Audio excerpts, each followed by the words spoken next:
女人最窩心。啦啦啦啦啦啦啦啦。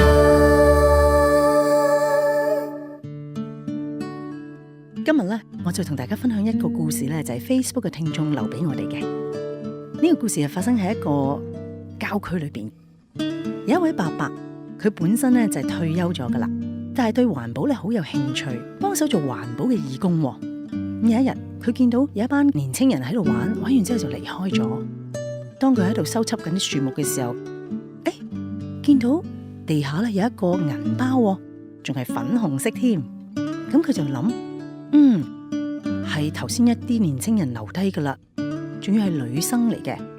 無意識咧就打開嚟睇下，咦，裏邊有好多好珍貴嘅相，細個同爸爸媽媽 BB 嘅相。然後佢就諗，哇，呢一個女孩子一定係好需要呢啲相噶啦。但係咧，啲人就話啦，爸爸收工啦，我哋走啦。咁佢就話，我相信呢個年青人咧一定會翻轉頭揾呢個銀包噶。咁但係呢個時候咧就開始落雨啦。咁伯伯就話唔緊要啦，我喺度等啦。咁佢擔住把遮一路喺度等，足足等咗2個鐘頭。突然間呢個女生真係出現。佢一見到呢個伯伯擔住把遮，揸住粉紅色嘅銀包，佢就衝前去，佢就好多謝你啊！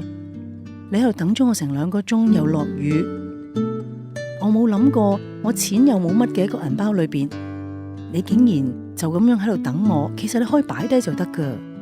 咁個伯伯話，因為我知道裏邊唔係錢最重要，最重要係裏邊一啲嘅相，所以我喺度等你咯。